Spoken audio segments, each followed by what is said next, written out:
तभी तक है जब तक पक्ष और विपक्ष साथ में यहाँ पे बैठा है। I don't want you to lead me.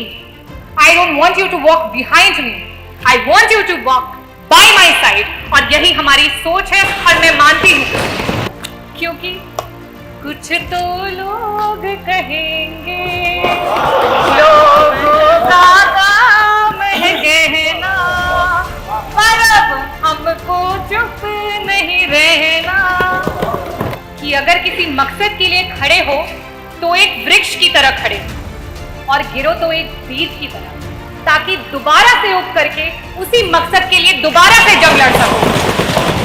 कौन बदन से आगे देखे औरत को, सबकी आंखें गिरवी हैं इसी नगरी में।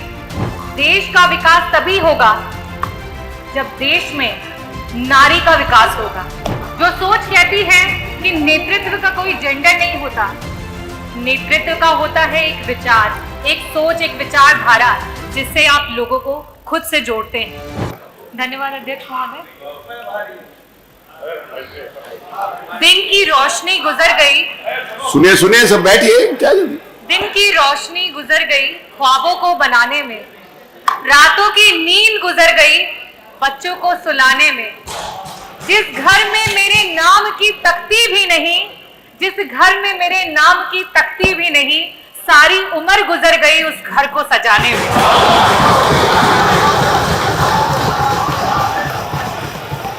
आदरणीय अध्यक्ष महोदय, आज आजादी के 75 वर्षों में पहली बार देश की सबसे बड़ी सदन उत्तर प्रदेश की सदन में सिर्फ और सिर्फ महिला विधायकों को बोलने का आपने अवसर दिया। मैं उसके लिए आपको हृदय से धन्यवाद करती हूं। मैं धन्यवाद करना चाहूंगी समाजवादी पार्टी के राष्ट्रीय अध्यक्ष श्री अखिलेश यादव जी का, आदरणीय डिंपल भाभी का, जिनकी प्रोग्रेसिव सोच के कारण आज विपक्ष में होने के बावजूद भी अगर हम रेशियो निकाल लें तो जो महिला जनप्रतिनिधि हैं उनका रेशियो पक्ष के समान है। मैं धन्यवाद करना चाहूंगी हमारी समाजवादी पार्टी की सोच को, जो सोच कहती है कि नेतृत्व का कोई जेंडर नहीं होता, नेतृत्व का होता है एक विचार, एक सोच, एक विचारधारा, जिससे आप लोगों को खुद से जोड़ते हैं। राम मनोहर लोहिया जी ने कहा था, देश का विकास तभी होगा जब देश में नारी का विकास होगा। जब नारी विकास करेगी तभी देश का विकास होगा। आज से कई सालों पहले जब अध्यक्ष जी, आप, मेरे पिता, उनके सहपाठी जब स्कूल में जाया करते थे तो वहां पे पढ़ाया जाता था कि 3 प्रकार के देश होते हैं, विकसित देश, विकासशील देश और अविकसित देश। और तब वो अपने अभिभावकों से पूछते थे कि हमारा देश विकासशील की श्रेणी में आता है, ये कब तक विकसित हो जाएगा? तो उन्हें कहा जाता था, कुछ नहीं, आज से 8-10 सालों में हमारा देश विकसित हो जाएगा। अध्यक्ष जी, आपके बाद हमने भी स्कूल की पढ़ाई की, हमने भी स्कूल जाना शुरू किया और हमें भी वही पढ़ाया गया, और हमने भी जब ये पूछा सवाल तो हमें भी वही उत्तर मिला। आज एक नई जनरेशन स्कूल जाने को तैयार है, लेकिन आज ये देश अपना जवाब नहीं बदल पाया है। क्या हमने कभी इस बात पे मंथन किया है? आज ये जो स्पेशल सेशन बुलाया गया है, ये सत्र ही उसका जवाब है कि आज जो हम 403 विधायकों में सिर्फ और सिर्फ 47 महिला विधायक हैं, वो उसका जवाब है कि जिसकी वजह से आज हमारा देश विकासशील से विकसित देश नहीं हो पाया है। मैं आज बताना चाहती हूं कि अगर हम देश में देखें कि महिलाओं का राजनीति में नेतृत्व के परसेंटेज को निकालें तो सिर्फ और सिर्फ 9% महिलाएं हैं जो पूरे देश में जनप्रतिनिधि के रूप में अपना नेतृत्व कर रही हैं। और इस आंकड़े को अगर हम किसी भी डेवलप कंट्री से कंपेयर करें तो वहां पे जो देश विकसित हो चुके हैं उसका कारण भी हमें साफ साफ समझ में आ जाता है कि वहां पे अगर राजनीति में महिलाओं का अगर हम देखें कि क्या कंट्रीब्यूशन है तो वो 30% तक पहुंच चुका है। और हमें भी अब इस पे विचार करना जरूरी है। और इस सदन के माध्यम से मैं आग्रह करना चाहूंगी कि महिलाओं को हर क्षेत्र में आरक्षण देने की जिम्मेदारी इस सरकार को उठानी चाहिए, इस प्रदेश को उठानी चाहिए और इस देश को उठानी चाहिए।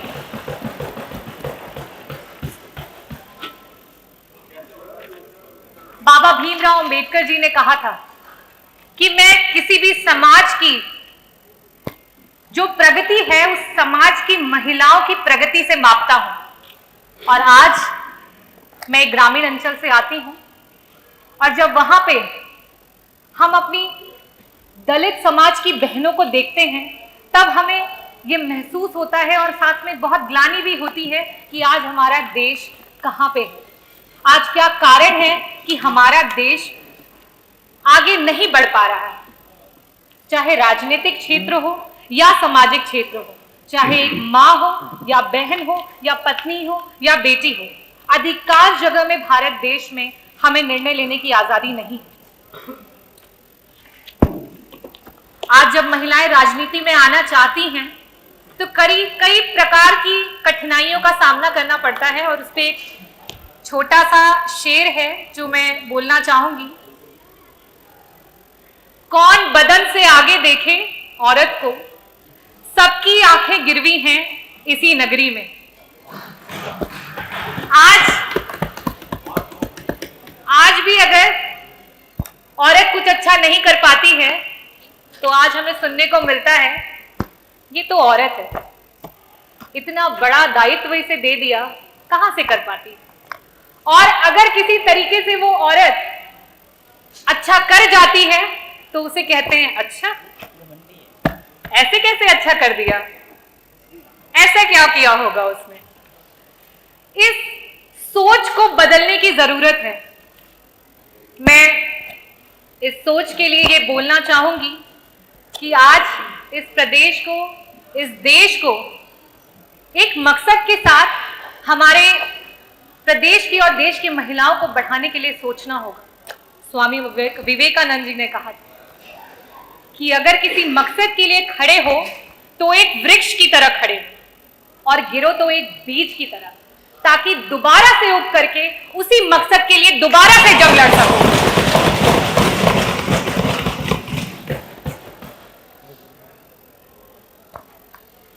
मैं अध्यक्ष जी आपसे कहना चाहती हूं, हमें स्पेशल अपॉर्चुनिटीज, स्पेशल सेशंस नहीं चाहिए। आज 5 दिन के सत्र में एक दिन सिर्फ और सिर्फ महिला विधायकों को मिला है। कई सारे लोग होंगे जिन्हें दुख हो रहा होगा, कई सारे लोग हो रहे होंगे जिनको आपत्ति हो रही होगी, लेकिन मैं ये कहना चाहती हूँ कि आज 5 दिन के सदन में हमें एक दिन का मौका मिला है। आप सोचिए, आपको इससे दुख हो रहा है और 75 वर्षों से हम इंतजार कर रहे थे कि हमें ये मौका मिले। 75 वर्षों से हम इंतजार कर रहे हैं। आज भी उत्तर प्रदेश के अलावा बाकी सदन में जहां जहां ये आवाज जाएगी, मुझे लगता है अध्यक्ष जी वहां पर भी इसको शुरू किया जाएगा और इसके लिए मैं तहे दिल से आपको धन्यवाद करना चाहूंगी, अपने राष्ट्रीय अध्यक्ष जी को धन्यवाद करना चाहूंगी। और मैं ये भी कहना चाहती हूं, जब सदन में महिलाओं को बराबर का हक मिलेगा तभी जाकर के जनपद में जो बैठे हुए अधिकारी हैं वो भी हमें सीरियसली लेंगे। मैं आपको एक घटना बताना चाहती हूँ। मछली शहर विधानसभा, जौनपुर जनपद में 9 विधानसभाएं हैं, उसमें से मैं मछली शहर से विधायक चुन करके आई हूँ, इकलौती महिला विधायक। और मेरे यहाँ की जो रोडों की स्थिति है वो बहुत ही खराब है। मैंने पिछले सदन में भी उन बातों को उठाया था और बड़ी मुश्किल से एक रोड है जो स्वीकृत होकर बननी शुरू हुई। जब वो रोड बनी तो उस पे जब शील पट लगा तो उस पे हमारे जो नेबर के हमारे पड़ोसी विधायक है उनका नाम लिख करके आ गया। तो आज अधिकारियों की भी ये सोच है कि अरे ये तो महिला है, ये क्या कर लेगी, और ऊपर से ये विपक्ष की महिला है तो ये क्या कर लेगी। हमें इसको बदलना होगा, हमें इसे बदलना होगा। मैं सरकार से अनुरोध करूंगी कि इस तरीके की सोच पे अंकुश लगाया जाए। साथ ही साथ मैं अपनी महिलाओं को भी कहना चाहूंगी कि ये वक्त आ गया है कि हमें आगे बढ़ना होगा, हमें देश का प्रतिनिधि बनना होगा, हमें आगे बढ़ करके देश को तरक्की के रास्ते पे लेके जाना होगा। अब हमें ये नहीं सोचना है कि लोग क्या कहेंगे और समाज क्या कहेगा, क्योंकि कुछ तो लोग कहेंगे, लोगों का काम है कहना, पर अब हमको चुप नहीं रहना। मैं एक ग्रामीण अंचल से आती हूँ। मैं आज जो मुझे मौका मिला है उसके माध्यम से अपने विधानसभा की सारी मेरी माताओं और बहनों को दिल से धन्यवाद करती हूँ कि उन्होंने मुझ पे इतना भरोसा जताया और मुझे जिता करके यहाँ पे भेजा। मैं साथ ही साथ ये भी बोलना चाहती हूँ कि आज हम भारतीय बड़े आधुनिक बनते हैं, हर बात पे बड़ी बेबाकी से चर्चा करते हैं, लेकिन जब बात आती है महिला के सशक्तिकरण की तो ना जाने हम क्यों चुप्पी साध लेते हैं। हम क्यों भूल जाते हैं कि भारत की आजादी में महिलाओं का बलिदान कहीं से कम नहीं था। चाहे वो रानी लक्ष्मी बाई रही हो, चाहे वो झलकारी देवी रही हो, चाहे महारानी अहिल्याबाई होलकर रही हो, चाहे ज्योतिबा फूले जी रही हो, और साथ ही साथ चाहे वो मातंगी देवी रही हो जिन्होंने वंदे मातरम कहते कहते अपने प्राणों की आहुति दे दी, चाहे वो कनकलता रही हो जिन्होंने 17 साल की उम्र में हाथ में राष्ट्रीय ध्वज को लिए वीर गति को प्राप्त हो गई हो। हमें उन बातों को नहीं भूलना चाहिए और शायद इन्हीं बातों को भूलने की वजह से आज महिलाएं पीछे छूटती चली जा रही हैं। मैं आज इस सदन के माध्यम से ये कहना चाहती हूं, मैं ग्रामीण अंचल से आती हूं और वहां पे मैंने कई बार सुना है, तो मैंने कहा कि यहां से एक मैसेज देना बहुत जरूरी है। बहुत सारे लोगों को ऐसा लगता है कि हम महिला के प्रतिनिधित्व में पीछे उसके चल रहे हैं। हम कैसे महिला के पीछे चल सकते हैं? तो मैं उन सबको बोलना चाहती हूं कि हम आपको पीछे नहीं चला रहे हैं, हम चाहते हैं आप हमारे बगल में हमारे साथ साथ चलें। अल्बर्ट कामू ने कहा था, I don't want you to lead me, I don't want you to walk behind me, I want you to walk by my side. और यही हमारी सोच है और मैं मानती हूं कि इस सदन में बैठी सारी जितनी भी महिला जनप्रतिनिधि हैं उनकी भी यही सोच है। मैं धन्यवाद करना चाहूंगी आदरणीय मुख्यमंत्री जी को कि जिस दिन मॉनसून का पहला सत्र था उस दिन हमें अंदर नहीं आने दिया। मैं पूछना चाहूंगी हमारी पक्ष के विधायकगण से, दिल पे हाथ रख के बताइए, क्या आपको अच्छा लग रहा था यहाँ की सारी सीटें खाली थी? नहीं। इस सदन की शोभा तभी तक है जब तक पक्ष और विपक्ष साथ में यहाँ पे बैठता है। जब तक पक्ष और विपक्ष साथ में बैठता है तभी तक हमारा लोकतंत्र मजबूत है, और जिस दिन यहां से विपक्ष हट जाएगा उस दिन लोकतंत्र की धज्जियां उड़ जाएंगी। और उसी प्रकार से मैं कहना चाहूंगी, नहीं रजनी जी, अरे आप बोलिए। मैं माननीय मंत्री जी को बताना चाहती हूँ। नहीं कोई जवाब, मैं उनको मना कर दूं, आप अपनी बात जी।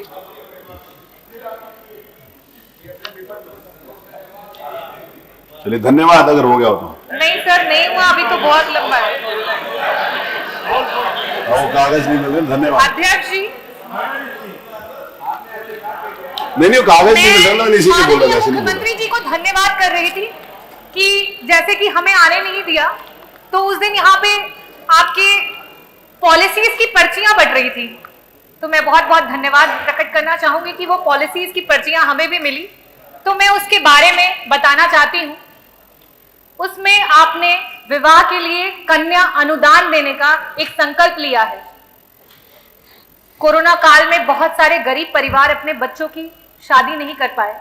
वो गरीब माता पिताओं ने अभी कुछ महीने पहले जब शादी का सीजन था तब वो अपने बच्चों की शादी कर रहे थे। मेरे विधानसभा से ना जाने कितने परिवार हैं जिन्होंने उस अनुदान पे आस लगाए बैठे हुए थे, और आज वो शादी को बीते हुए 4 से 5 से 6 महीने हो चुके हैं और आपका अनुदान नहीं आया है। और जब आपके अधिकारी से बात करते हैं तो वो कहते हैं मैडम हमारे पास कोई बजट ही नहीं है इसके लिए। तो मैं कहना चाहती हूँ कि आपकी पॉलिसीज सिर्फ कागजी हैं। उन पॉलिसीज का जमीन पे कोई भी कहीं पे कोई रिकॉर्ड नहीं है। मैं आज कहा गया माननीय मुख्यमंत्री जी द्वारा कि हम अपने जो भी हमारी प्रॉब्लम्स हैं उन्हें बता सकते हैं और एक सकारात्मक तरीके से इस पर डिस्कशन कर सकते हैं। तो मैं आपको ये बताना चाहती हूँ कि मे भी ऐसा हो सकता है कि आप सच्चाई से अपरिचित हो, तो मैं आपको ये बताना चाहती हूँ, अवगत कराना चाहती हूँ और एक रिक्वेस्ट भी करना चाहती हूँ कि जो आपकी पॉलिसीज हैं वो लोगों तक नहीं पहुंच पा रही हैं, इसके लिए एक डेलीगेशंस की टीम बनाई जाए। अगर वो महिलाओं के लिए पॉलिसीज है तो उसमें महिला विधायक गण, और आपको जो लगता है कि जो सही रिपोर्ट दे उनको चूज करके आप अपने लोगों की टीम बनाएं, लेकिन कम से कम ये छलावा तो ना दिखाएं कि आपकी इतनी सारी पॉलिसीज हैं जो इतने लोगों को मदद कर रही हैं, क्योंकि अगर हम आज जमीन पे उतर के देखते हैं तो कहीं किसी को मदद नहीं मिलती। मैं मेडिकल प्रोफेशन से बिलोंग करती हूं और मैं आज जो प्रदेश में मेडिकल की स्थिति है उसके बारे में भी आप लोगों को अवगत कराना चाहूंगी। जौनपुर जनपद का जो मेडिकल कॉलेज है उसके बारे में तो कई बार सदन में चर्चाएं हो चुकी हैं कि वहां पे सिर्फ उद्घाटन हुआ है और आज तक कोई काम शुरू नहीं हुआ है। लेकिन साथ ही साथ मैं ये बताना चाहती हूं कि आपकी एक दूसरी पॉलिसी है जिसमें गंभीर बीमारियों में लोग मदद की आस लगा करके रखते हैं। आज मैं इस सदन के माध्यम से आपसे पूछना चाहती हूं, क्या उसका कोई समय निर्धारित किया जाएगा? एक गंभीर बीमारी का व्यक्ति कितने टाइम तक उस अनुदान का वेट करता रहे, कितने दिनों तक उसका वेट करता रहे? आज हम अपने कितने लोगों को इस कारण से खो दे रहे हैं, क्या सरकार उसका जवाब देगी? साथ ही साथ मैं ये भी बताना चाहती हूं कि गंभीर बीमारियों में कैंसर सबसे ज्यादा कॉमन है और कैंसर की ट्रीटमेंट को मैं थोड़ा सा आप लोगों से शेयर करना चाहूंगी कि उसमें सबसे पहले हम एक न्यू एडजुवेंट थेरेपी देते हैं, या तो वो कीमोथेरेपी होती है या वो रेडियोथेरेपी होती है। उससे हम कोशिश करते हैं कि वो जो कैंसर का एलिमेंट है वो छोटा हो जाए, वो कंसाइज हो जाए, ताकि कई बार ऐसा भी होता है कि वो उससे ठीक भी हो जाता है पेशेंट, लेकिन कई बार ऐसा होता है कि उससे हम उसको डिजीज को छोटा करके बाद में उसका सर्जिकल इंटरवेंशन करते हैं। आपकी जो अनुदान की नीतियां हैं उसमें 6 महीने का समय लिया जा रहा है। क्या एक कैंसर का पेशेंट 6 महीने तक वेट कर पाएगा कि उसका अनुदान आए तब वो अपनी सर्जरी कराए? मैं आज इस सदन के माध्यम से आप लोगों से अनुरोध करना चाहती हूं कि इस पे संशोधन किया जाए। इस पॉलिसी से जनता की मदद नहीं हो पा रही है, लोगों के पास तक वो मदद नहीं पहुंच पा रही है। थैंक यू डॉक्टर, आगे नहीं हो गया। गंभीर बीमारियों पर अनलिमिटेड का मेरी सेविकाएं हैं उनके लिए बोलना चाहती हूँ। मेरी जो आशाएं बहनें हैं जिन्होंने कोरोना काल में हमारे ग्रास रूट लेवल पे जाकर के हमारे लोगों की मदद की, जहां ग्रामीण धन्यवाद डॉक्टर रागिनी, नहीं अवेलेबल थे, धन्यवाद, उन्होंने उनकी मदद की। आज वो रोड पे निकली हुई है, आज वो अपने हक की दुहाई मांग रही है। क्या सरकार उनकी मदद करेगी? आज हमारी आंगनवाड़ी की जो महिलाएं हैं वो कह रही हैं कि आपकी, अरे कंपेयर नहीं करी किसी के साथ, महिलाएं कह रही हैं सारी बातें तो सबने बोला है ना। महंगाई के कारण उनकी कमर, महबूब जी आप आखिरी तक बैठेंगे। आज जब मार्केट में तेल 200 रुपए किलो है रिफाइंड ऑयल, तो उन्हें सिर्फ 120 रुपए मानक मिलता है। आज जब मूंग की दाल मार्केट में 100 रुपए की है तो उन्हें सिर्फ और सिर्फ 59 रुपए मिलता है। आज जब मार्केट में आलू 20 रुपए किलो है तो उन्हें सिर्फ 7 रुपए मिलता है। आज उनकी मांगों को कौन सुनेगा? कौन उनकी दुहाई को सुनेगा? मैं साथ ही साथ बात करना चाहूंगी NRLM की जो हमारी बहनें हैं, जिन्होंने आपके चुनाव के दौरान आपकी रैलियों में ढेर सारी भीड़ जुटाने का काम किया। आज वो अपनी मांग कर रही है, आज वो अपनी दुहाई बोल रही है, कौन सुनेगा उनकी बातों को?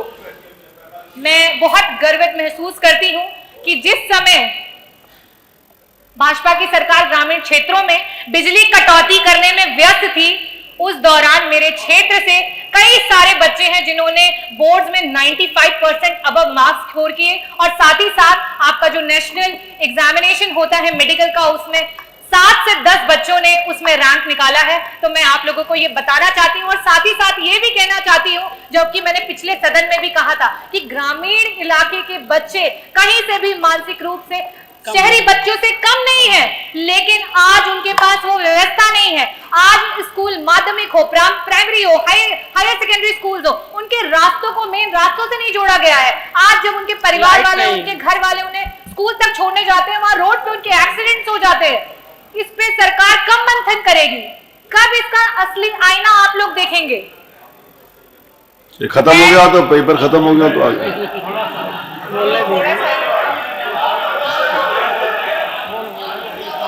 मैं साथ ही साथ बोलना चाहूंगी, ये जीरो टॉलरेंस की सरकार है और आदरणीय हमारे मंत्री जी, संसदीय कार्य मंत्री जी ने कहा था कि जीरो टॉलरेंस की डेफिनेशन ये नहीं है कि कोई अपराध नहीं होंगे। जीरो टॉलरेंस की डेफिनेशन ये है कि सरकार अगर इस तरीके की चीजें होती हैं तो उस पर तुरंत और सख्त कार्रवाई करेगी। लेकिन आज जो मैंने 56 में मांग उठाई उसमें FIR नहीं हुआ और इस तरीके की बहुत सारी केसेस हैं जिसमें महिलाओं को रात रात भर थाने पे बिठा के रखते हैं और उनकी कोई FIR नहीं लिखी जाती है, कोई मांग को नहीं सुना जाता है। उस पर सरकार कब मंथन करेगी और कब ऐसे लोगों के अगेंस्ट में एक्शंस लिए जाएंगे?